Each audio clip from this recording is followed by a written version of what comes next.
नमस्कार दोस्तों, मैं हूं पीयूष और आपका स्वागत है मालवा डायरी हिस्ट्री चैनल पे। 31 मई सन 2024 को पुण्य श्लोक देवी अहिल्याबाई होलकर की 299वीं जयंती है और अगले साल 300वीं जयंती होगी, जिसका एक्साइटमेंट मुझे अभी से हो रहा है। इस साल माँ अहिल्या की जयंती पर क्या करूं, क्या वीडियो बनाऊं, कुछ समझ में नहीं आ रहा था, क्योंकि दोस्तों बताने के लिए इतना सारा है, बहुत कंफ्यूजन था। तभी मन में ख्याल आया कि क्यों ना आज का शुभ दिन अपने दर्शकों को ही समर्पित कर दिया जाए और आपसे ही यह जाना जाए कि आप लोग माँ अहिल्या के विषय में क्या जानना चाहते हो। तो मैंने YouTube पर कम्युनिटी पोस्ट किया और Instagram पर भी मैंने एक स्टोरी डाली कि आपके माँ अहिल्या के विषय में जो भी सवाल हो आप मुझसे पूछिए और मैं उन सवालों का जवाब देने की कोशिश करूंगा। कम्युनिटी पोस्ट और इंस्टा स्टोरी डालते ही आपके प्रश्न आना शुरू हो गए और मैं यह कहना चाहूँगा कि वाकई में मज़ा आ गया। बड़े ही अच्छे प्रश्न पूछे आप सभी लोगों ने। आपके सवालों ने मुझे मजबूर किया एक बार फिर से पुरानी पढ़ी गई इतिहास की पुस्तकों के पन्ने पलटने पर। कुछ सवाल उन लोगों के द्वारा भी पूछे गए जिनकी होलकर इतिहास पर काफ़ी अच्छी समझ है, जिन्हें मैं खुद इंस्टाग्राम पर फॉलो करता हूँ जानकारी और अपडेट्स के लिए। तो अब बिना समय गवाए शुरू करते हैं अपने सवाल जवाब का यह सिलसिला। तो पहला प्रश्न पूछा है एच बघेल प्रोडक्शन ने। यह पूछ रहे हैं कि अहिल्याबाई होलकर को इंडियन हिस्ट्री में क्यों छुपाया गया। तो बघेल साहब, आपका प्रश्न बहुत अच्छा है। इसके जवाब में मैं यह कहूँगा कि इसमें दोष इतिहास लिखने वालों का है, क्योंकि हमें इतिहास में ज़्यादातर लड़ाइयों के बारे में ही पढ़ाया जाता है। इस बात पर ज़्यादा जोर रहता है कि किस राजा ने किसे हराया, किस राजवंश का विस्तार कितना था और कितने समय तक था। हमारे मुख्य धारा के इतिहासकार, जिनमें आप बड़े बड़े नामों को भी शुमार कर ले, जब उन्होंने मराठा कालीन हिंदुस्तान के इतिहास को लिखा, विशेषकर मालवा के इतिहास को, तो उन्होंने सूबेदार मल्हारराव होलकर, पाटिल बाबा, महाजी सिंधिया के बारे में तो भर भर कर लिखा, क्योंकि उन्होंने बहुत सारे युद्ध जीते भी हैं, बहुत बड़ा पराक्रम का कार्य भी किया है, पर माँ अहिल्या को सीमित शब्दों में ही समेट दिया, क्योंकि माँ अहिल्या ने कभी किसी बहुत बड़े महायुद्ध का नेतृत्व करने का उन्हें मौका ही नहीं मिला। मुझे सिर्फ दो मौके याद आते हैं, एक रामपुरा के चंद्रावतों का विद्रोह को दबाना और दूसरा गोहद के जाटों से किला जीतकर पुनः अपने राज्य में शामिल करना। माँ अहिल्या के जीते जी भी दरबार के कुछ लोगों ने उनकी उपेक्षा करने की कोशिश की थी और उनके इस दुनिया के जाने के बाद भी इतिहासकारों ने उनकी उपेक्षा की, पर आम जनमानस के मन में माँ अहिल्या हमेशा से ही जीवित रही। उनके द्वारा बनाए गए सैकड़ों मंदिर, धर्मशालाएं, बावड़ियां, कुएं, बांधों ने उन्हें कभी भूलने ही नहीं दिया। इतिहासकारों को यदि छोड़ दे तो कला साहित्य के क्षेत्र में माँ अहिल्या को समकालीन कवियों से लेकर उनके बाद आए हर समय के रचनाकारों ने अपनी कविता और आख्यानों में उन्हें जगह दी है, जिसमें कवि प्रभाकर, पंडित श्रीधर चौबे, पंडित खुशाली राम भट्ट जैसे नाम आते हैं। भारत आए विदेशी लोगों ने भी माँ अहिल्या की भूरी भूरी प्रशंसा की। इनमें sir John Malcolm, Shrimati Annie Besant का नाम भी शामिल है। और दोस्तों, बादल चाहे कितने भी घने हो, वह सूरज की रोशनी को ज्यादा देर तक छुपा नहीं पाते। और आज तो कहानी उल्टी हो गई है। लोग होलकर राजवंश में किसी और को जानते हो या नहीं जानते हो, देवी अहिल्याबाई होलकर को तो हर कोई व्यक्ति जानता है।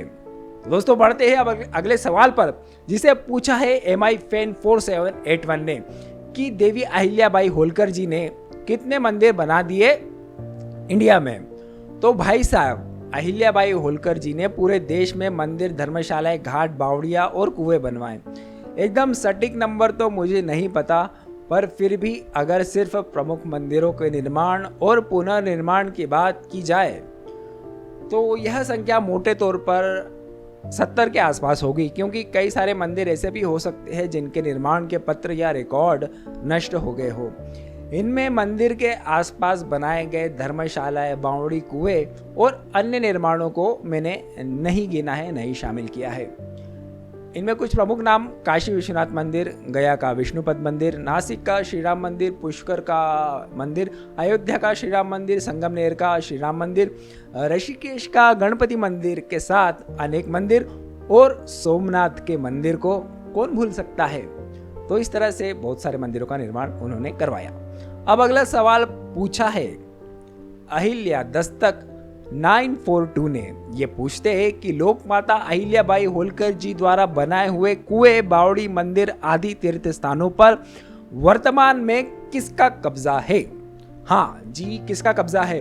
तो आपको पहले बताना चाहूंगा कि मां साहेब अहिल्याबाई होलकर ने सभी धार्मिक एवं परमार्थिक स्थलों का निर्माण अपने खासगी खजाने यानी कि निजी संपत्ति से होने वाली आय से करवाया था। उन्होंने अपनी सासूबाई सूबेदारनी गौतमाबाई होलकर से यह खासगी संपत्ति विरासत में मिली थी। आजादी के बाद देवी अहिल्याबाई होलकर द्वारा शुरू किए गए धार्मिक एवं जन कल्याणकारी कार्यों को जारी रखने के लिए और धर्मस्थलों की व्यवस्थाओं को बनाए रखने के लिए होलकर महाराज की मांग पर भारत सरकार ने 2 ट्रस्ट बनाए। एक खासगी ट्रस्ट जिसे देवी अहिल्याबाई होलकर चैरिटी ट्रस्ट भी कहा जाता है, दूसरा आलमपुरा ट्रस्ट जिसे सूबेदार मल्हारराव होलकर छत्री ट्रस्ट भी हम कहते हैं। इस ट्रस्ट में एक सदस्य वर्तमान होलकर राजवंश का वारिस होता है, जैसे कि अभी महारानी उषा राजे हैं, और 2 लोग होलकर वंश के वारिस द्वारा ही मनोनीत सदस्य होते हैं। एक भारत सरकार की ओर से मनोनीत सदस्य होता है तथा एक या 2 सदस्य राज्य सरकार की ओर से मनोनीत होते हैं। तो यही 2 ट्रस्ट संरक्षक है मां अहिल्याबाई होलकर की परमार्थिक विरासत का।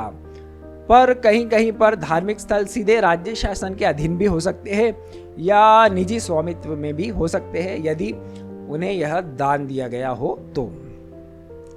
दोस्तों अब अगले सवाल पे चलते हैं, जिसे पूछा है सागर सूल 3459 ने। यह पूछते हैं कि सिंधिया जैसे क्यों होलकर नेशनल पॉलिटिक्स में इन्वॉल्व नहीं है। सागर जी, आपके सवाल ने तो सैकड़ों साल पुरानी होलकरों और शिंदे उर्फ सिंधियाओं की प्रतिस्पर्धा की यादें दिला दी। हिंदुस्तान के इतिहास में हमेशा से ही सिंधिया घराने और होलकर घराने के बीच प्रतिस्पर्धा रही है।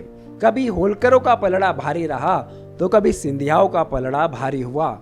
और भारत को जब आज़ादी मिली उस समय होलकर वंश के महाराज थे यशवंतराव होलकर द्वितीय और सिंधिया घराने के महाराज थे जीवाजीराव सिंधिया जी, जिनके बेटे जाने माने राजनेता माधवराव सिंधिया हुए और बेटियां वसुंधरा राजे और यशोधरा राजे हुई, जो भी राजनीति में काफी सक्रिय है।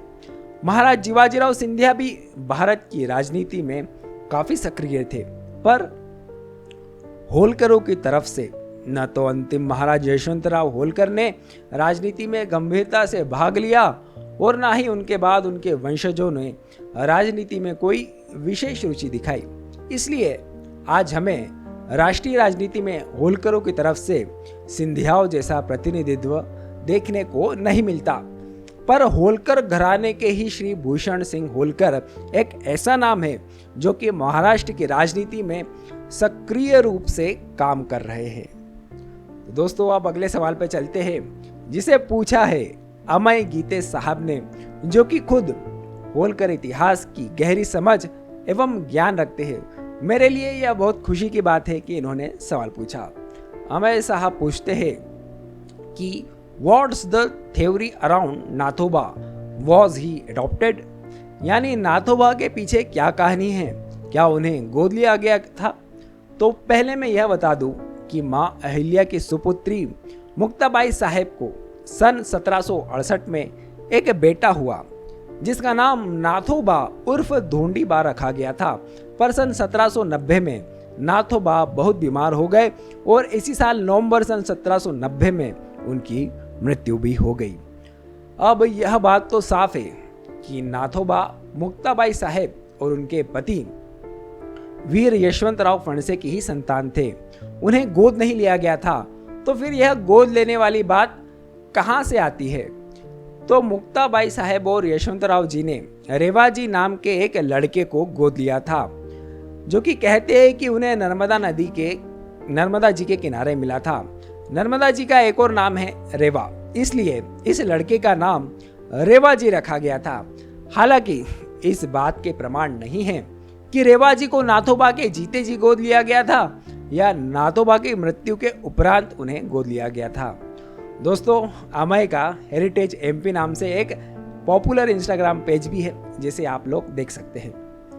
और दोस्तों, अगला सवाल भी Instagram page yellow history 108K ने पूछा है, जो कि धनगर और गडरिया समाज से जुड़ी हुई अपडेट देते रहते हैं।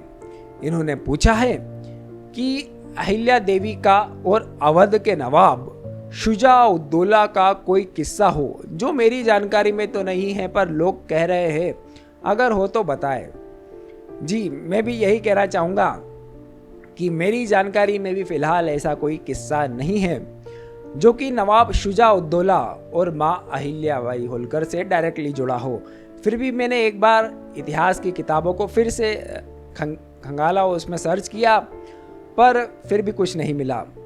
फिर यह बात आई कहाँ से, तो इसके पीछे मुझे पता चला कि धारावाहिक पुण्य श्लोक अहिल्याबाई में दिखाया गया था कि शुजा उद्दौला कुछ लुटेरों के साथ मालवा पर हमला करता है और फिर देवी अहिल्या शुजा को पकड़कर उसकी गर्दन पे तलवार रख देती हैं।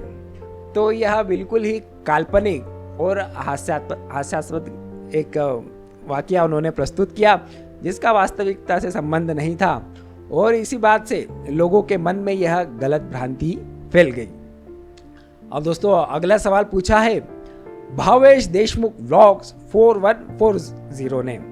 भावेश जी पूछते हैं कि अहिल्याबाई होलकर इंदौर के राजवाड़े में कितने टाइम रही थी। तो भावेश जी, माँ अहिल्याबाई का विवाह सूबेदार मल्हारराव जी के पुत्र खंडेराव जी के साथ सन 1733 में हुआ था, जिसके बाद वह अपनी सासूबाई के सानिध्य में राज परिवार का शिष्टाचार सीख रही थी।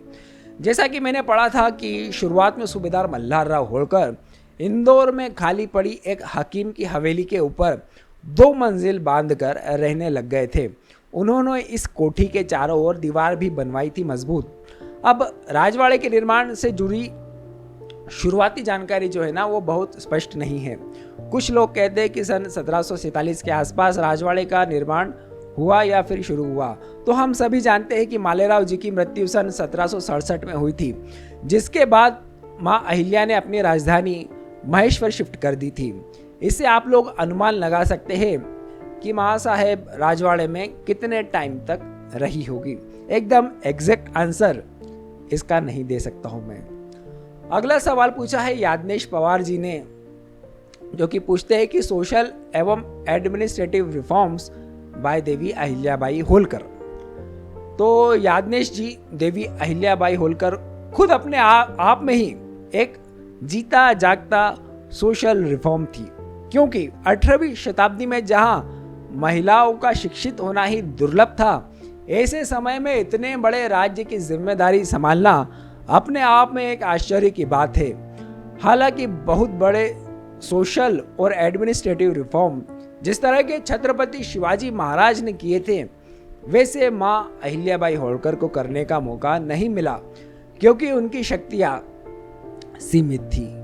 वह तुकोजीराव होलकर जी के साथ मिलकर मालवा पर शासन कर रही थी, पर फिर भी उनके द्वारा किए गए कामों से समाज में कई सकारात्मक बदलाव आए, जैसे कि महिलाओं को रोजगार देने एवं राज्य की अर्थव्यवस्था को सुधारने के लिए उन्होंने महेश्वरी साड़ी के हाथ से चलने वाले कारखाने स्थापित किए।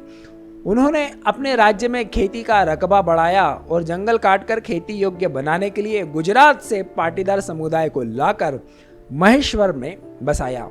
भीलों द्वारा की जाने वाली लूट को रोकने के लिए उन्होंने उन्हें अपनी सेना में भर्ती किया और उन्हें नायक भी बनाया। अपने द्वारा स्थापित नई राजधानी महेश्वर में व्यापार को बढ़ावा देने के लिए उन्होंने टैक्स में बहुत ज्यादा रियायतें भी दी थी व्यापारियों को। उनके द्वारा बनाए गए मंदिरों, धर्मशालाओं से हिंदू समाज में व्याप्त डर का माहौल खत्म हुआ, जो कि पिछले सैकड़ों सालों से चला आ रहा था। धर्म की पुनर्स्थापना हुई, संस्कृति की रक्षा हुई, साथ ही उन्होंने मुस्लिम समुदाय को भी धार्मिक निर्माण के लिए आर्थिक सहायता दी और जमीन मुहैया करवाई।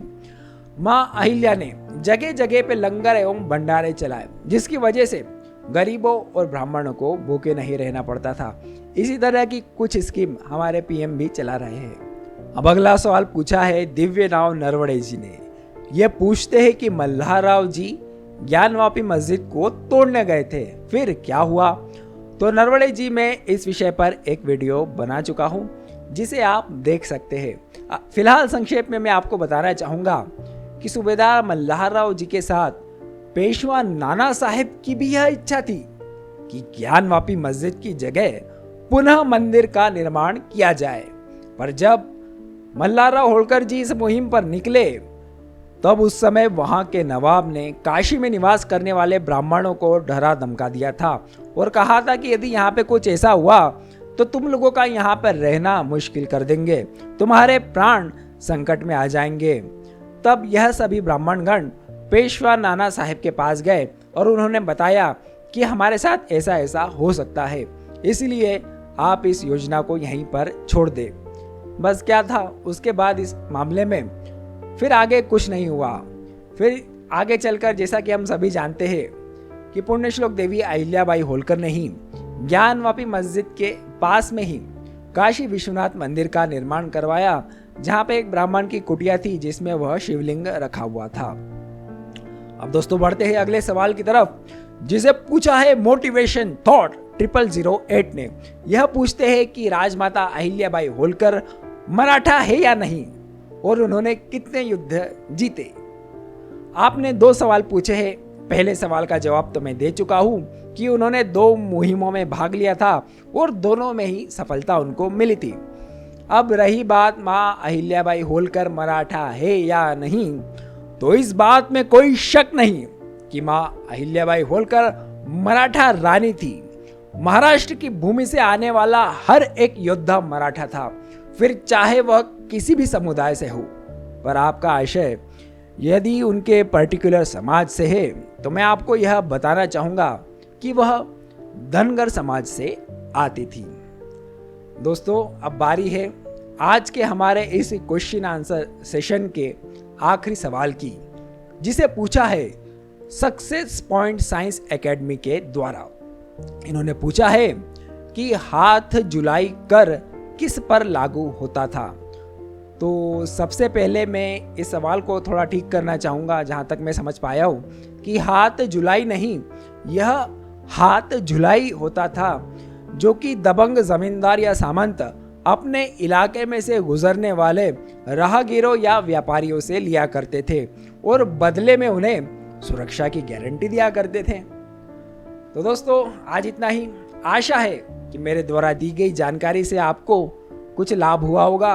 अगर आप चाहते हैं कि इस तरह के सेशन हम आगे भी करें तो कमेंट में ज़रूर बताइएगा, और जाने से पहले वीडियो को लाइक और शेयर ज़रूर कर दीजिएगा। और पुनः आप सभी लोगों को देवी अहिल्याबाई होलकर जी की 299वीं जयंती की हार्दिक हार्दिक शुभकामनाएं।